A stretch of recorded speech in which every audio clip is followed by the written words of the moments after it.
বন্ধুদের জীবন থেকে দুটো শিক্ষা পেলাম। বিল্লাল রাজু, মোটিভেশনাল স্টোরি, প্রকাশকাল ০৯/০৯/২৫।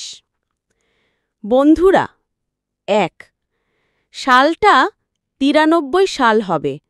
আমার এক বন্ধু ঢাকার বাহিরে কলেজে ভর্তি হয়েছে, যাতে ফাইনাল পরীক্ষায় নকল করে পাশ করা যায়। সে সময় ঢাকার বাহিরে নকল করা যেত। যথাসময় পরীক্ষা এলো। সেই বন্ধু আমাদের ভাড়া করে নিল, যাতে কলেজের বাহির থেকে নকল সাপ্লাই দিতে পারি।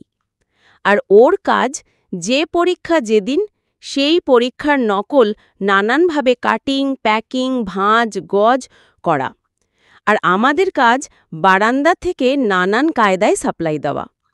আহা, বেচারির নকল করতে নানান বুদ্ধি, জোগাড় যন্ত্র, নানান মেহনত করা, তা দেখে পাশের বাড়ির এক শিক্ষক দেখে বলল, বেটা, যত সময় ধরে নকলের জন্য মেহনত করলি, ততক্ষণে পড়েই পাশ করতে পারতিস।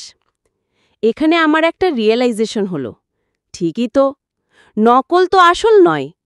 আপনি আর্থিক দুর্গতিতে পড়েছেন, এখন ধনী আত্মীয়র হ্যাঁতে হ্যাঁ, নাতে না মিলিয়ে চামচামি করছেন, যাতে বছর শেষে কিছু আর্থিক সহায়তা পান। কিন্তু এ কাজ করতে গিয়ে বছরে যে সময়টাকে দিচ্ছেন, তার 1/4 সময় যদি কোনো স্কিল্ড শেখার পেছনে ব্যয় করতেন, তাহলে 10 গুণ বেশি টাকা ঘরে নিয়ে আসতেন, নিজের পার্সোনালিটিও বজায় থাকত। ২ আমার বন্ধু ক্লাস ৯ম থেকে 10ম শ্রেণীতে উঠেছে। ফুরফুরে মেজাজে আছে। অন্য বন্ধুর বোনের সাথে প্রেম করে বেড়াচ্ছে।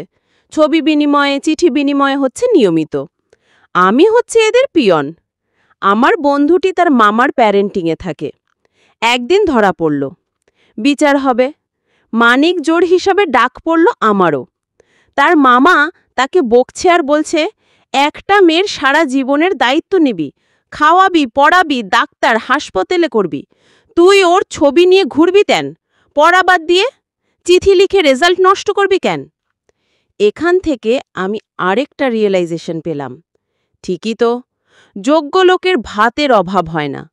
আল্লাহ সবাইকে শুধু বুদ্ধি দান করুন।